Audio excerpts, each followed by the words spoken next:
சொரேஸ் கீர்கெகார்ட் என்ற புகழ்பெற்ற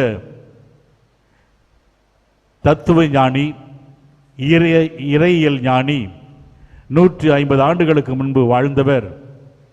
இந்த மீட்பை பற்றிய ஒரு நிகழ்விலே ஒரு கதையை அவர் சொல்லுகிறார்.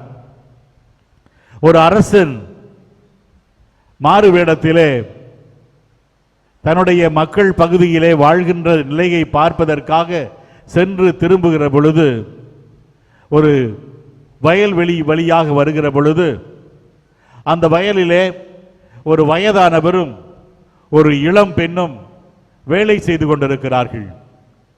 இந்த அரசனுக்கு அந்த இளம் பெண்ணை பார்த்தவுடன் அந்த பெண் மீது இவருக்கு அன்பு ஏற்படுகிறது. எப்படியாவது அந்த பெண்ணை திருமணம் செய்து கொள்ள வேண்டும் என்று ஆசைப்படுகிறார்.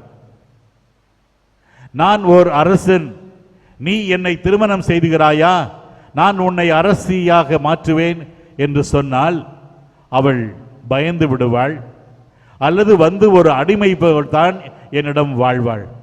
உண்மையான அன்பை அவளால் எனக்கு காட்ட முடியாது.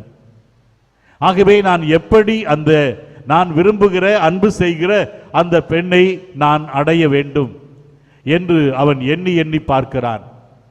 கடைசியிலே அந்த கதையிலே கீர்கெகார்ட் முடிக்கிற பொழுது கதை முடிவை முடிக்க மாட்டார். அந்த அரசன் தன்னுடைய சொத்து சுகம் எல்லாவற்றையும் இழந்துவிட்டு ஒரு விவசாயியை போல அந்த வயதானவருக்கு வேலை செய்கின்ற ஒரு அடிமையை போல போய் வேலை செய்து அந்த பெண்ணிடமிருந்து நல்லெண்ணத்தை பெற்று அந்த பெண்ணை திருமணம் செய்து கொள்வாரா என்ற ஒரு கேள்வியை கேட்டு முடிக்கின்றார்.